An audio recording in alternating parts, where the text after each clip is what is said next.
നിലമ്പൂരിലെ ഉപതെരഞ്ഞെടുപ്പ് ഇരു മുന്നണികൾക്കും നിർണായകമായ സാഹചര്യത്തിൽ പ്രധാന ഘടകമാണ് CPM നിലമ്പൂരിന് എന്തു ചെയ്തു എന്നത്.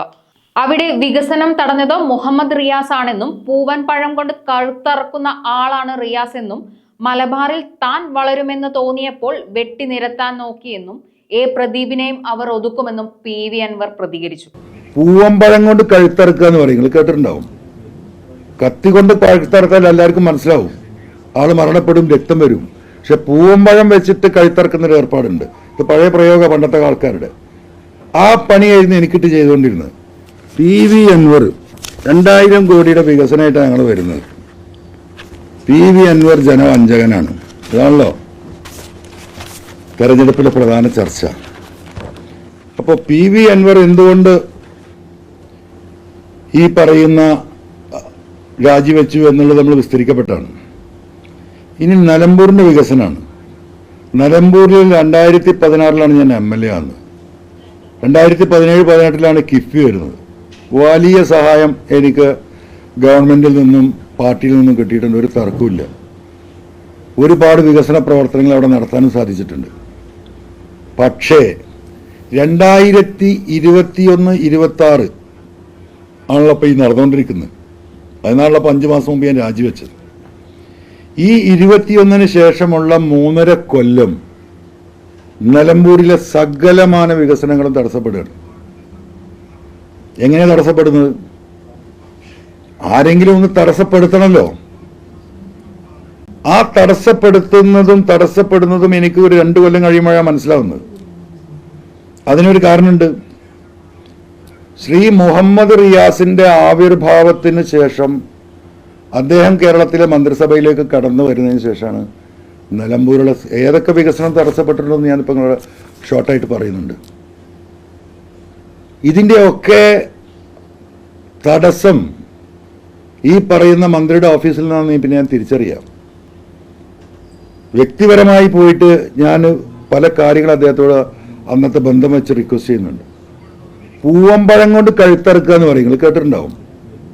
കത്തി കൊണ്ട് കഴുത്തറത്താൽ എല്ലാവർക്കും മനസ്സിലാവും, ആള് മരണപ്പെടും, രക്തം വരും. പക്ഷെ പൂവമ്പഴം വെച്ചിട്ട് കഴുത്തറക്കുന്നൊരു ഏർപ്പാടുണ്ട്. ഇത് പഴയ പ്രയോഗ പണ്ടത്തെ ആൾക്കാരുടെ. ആ പണിയായിരുന്നു എനിക്കിട്ട് ചെയ്തുകൊണ്ടിരുന്നത്. അപ്പോൾ ഞാനിങ്ങനെ ആലോചിച്ചു, എന്തിനു പടച്ചനെ ഈ ചങ്ങാതി ഇങ്ങനെ പ്രയാസത്തിലാക്കുന്നത്? എനിക്കതിന് ഉത്തരം കിട്ടിയില്ല. ഞങ്ങൾ തമ്മിലൊരു അഭിപ്രായ വ്യത്യാസം പ്രത്യക്ഷത്തിലില്ല.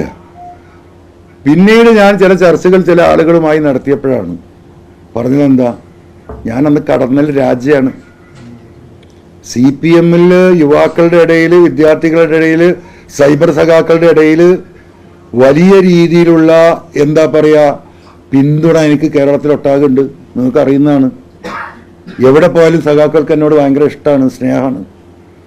അപ്പം മലബാറിൽ നിന്ന് വരാനുള്ള ഭാവിയിൽ അവന്റെ കണക്കൂട്ടലാണ്, എൻ്റെ കണക്കൂട്ടലല്ല. അദ്ദേഹത്തിന്റെ മുന്നേറ്റത്തിന് ഒരു തടസ്സമായിട്ട്, ഒരു കണ്ണിലെ കരടായിട്ട്, ഒരു കാലിൽ തടയുന്ന ഒരു സാധനമായിട്ട് PV അൻവർ വളർന്നു വലുതാകാനുള്ള സാധ്യത കാണുകയാണ്. അപ്പൊ അൻവറിനെ വെട്ടണം, അൻവറിനെ തടുക്കണം. ആകെ വെട്ടി നിരത്തിയല്ലോ. ഇപ്പം മരുമാനും വേണ്ടിയിട്ട് എന്തൊക്കെ നടന്നു? കണ്ണൂരിലെ എല്ലാ ജയരാജന്മാരും മുക്കിലാക്കിയില്ലേ? ഇപ്പൊ ഒരു സെക്രട്ടറി അവിടെ വന്നിട്ടുണ്ട്, നിങ്ങൾക്കറിയാലോ എവിടുന്നാ വന്നത്. കോഴിക്കോട് എന്താ ചെയ്തത്? കോഴിക്കോട് ആദ്യം സഖാവ് എളമരം കരീമിനെ വെട്ടി മൂലക്കാക്കി സൈഡാക്കി. നിങ്ങളറിയാം, അദ്ദേഹത്തെ ഇപ്പൊ കാണാറുണ്ടോ? അതിന് ചെറിയ സഹായം മോഹനമാഷ എടുത്തു. ഇപ്പൊ മോഹനമാഷയും വെട്ടി സൈഡാക്കി. ഇപ്പൊ മൂപ്പരുടെ സന്തത സഹചാതി ഒരു മെഹബൂബ പാർട്ടിയുടെ സെക്രട്ടറി. പിന്നെ ആകെ ബാക്കിയുണ്ടായിരുന്നത് പ്രദീപ് കുമാറാണ്, മുൻ MLA. സംസ്ഥാന കമ്മിറ്റി ഇല്ല, ജില്ലാ കമ്മിറ്റി ഇല്ല, സ്റ്റേറ്റ് കമ്മിറ്റി ഇല്ല, ഒന്നുമില്ല. എന്നാലും കോഴിക്കോട് ജില്ലയിലെ സഖാക്കളുടെ മനസ്സിൽ ജീവിച്ചിരിക്കുന്ന ഏറ്റവും ഇഷ്ടമുള്ള നേതാവാണ്. അയാളെ ശല്യം കൂടി നീക്കണം. നമ്മൾ ഈ കായലിനൊക്കെ ചണ്ടി നീക്കുന്നുണ്ടല്ലോ വെള്ളം തെളിയാൻ. അപ്പൊ മൂപ്പർക്ക് ഒരു പണിയെടുത്തു, മുഖ്യമന്ത്രിയുടെ ഓഫീസിൽ ഒരു ക്ലർക്കിന്റെ പണിയെടുത്ത് മൂപ്പർ അങ്ങോട്ട് വിട്ടു. ഇപ്പൊ ഗ്രൗണ്ട് ക്ലിയറാണ് കോഴിക്കോടും കണ്ണൂരൊക്കെ. ഇനിയിപ്പോ കോർപ്പറേഷൻ തെരഞ്ഞെടുപ്പ് വരുന്നു. മൂപ്പർ വിചാരിച്ച ആളുകൾ ഈ പറയുന്ന മരുമാനിസത്തിന്റെ ഭാഗമായിട്ടുള്ള ഗ്രൂപ്പുകളാണ് അവിടെ മത്സരിക്കാൻ പോകുന്നത്. വരാനിരിക്കുന്ന തെരഞ്ഞെടുപ്പിൽ നിയമസഭാ സ്ഥാനാർത്ഥിയെ പാർട്ടിയെ പൂർണ്ണമായും കയ്യിലാക്കിയില്ലേ? അപ്പോൾ അന്ന് ആളുകൾ എന്നോട് പറഞ്ഞത് അദ്ദേഹത്തിന്റെ പ്രവൃത്തി ഇന്നത് തെളിയിച്ചുകൊണ്ടിരിക്കുക. അപ്പൊ പി വി അൻവറിനെ തടയണം. പി വി അൻവറിന് പേര് കിട്ടാൻ പോകുന്ന ജനങ്ങളുടെ ഇടയിൽ സ്വാധീനിക്കുന്ന എല്ലാ പദ്ധതികൾക്കും തടസ്സം സൃഷ്ടിച്ചു. അതിലെ ഒന്നാമത്തതാണ് നിലമ്പൂർ ബൈപ്പാസ്. ആ ബൈപ്പാസ് 10-20-30 കൊല്ലമായി അങ്ങനെ കിടക്കുക. 8 കൊല്ലം ഞാൻ നിരന്തരമായി എൻ്റെ 2 PM-മാർക്ക് ഇത് മാത്രമാണ് പണിയുണ്ടായിരുന്നത്. പക്ഷെ പൈസ കിട്ടില്ല. ഓരോ ബഡ്ജറ്റ് വരുമ്പോഴും അത് പ്രഖ്യാപനം ഉണ്ടാവും. ഇന്നും അവിടെ കിടക്കുക. 500 കുടുംബങ്ങൾ നരകയാതന അനുഭവിക്കുക. ഈ 21-26 തീർക്കാൻ കഴിയുമെന്ന പദ്ധതി അവിടെ നിർത്തി. പല സമരങ്ങൾ വരെ നടത്തി. അവസാനം ഇവരൊരു ആവശ്യം ഉന്നയിച്ചു.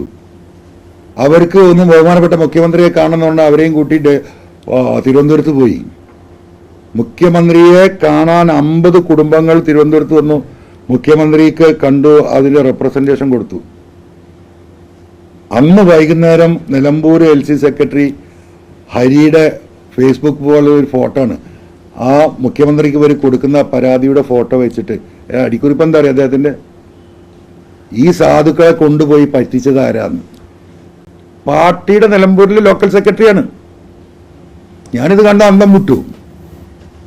അപ്പം അത് പൂർണ്ണമായിട്ടും ആ ഓപ്പറേഷൻ ഞാൻ ഈ പറഞ്ഞ രീതിയിൽ മുഹമ്മദ് റിയാസിന് വേണ്ടി പി വി അൻവറിനെ വെട്ടാനാണ്.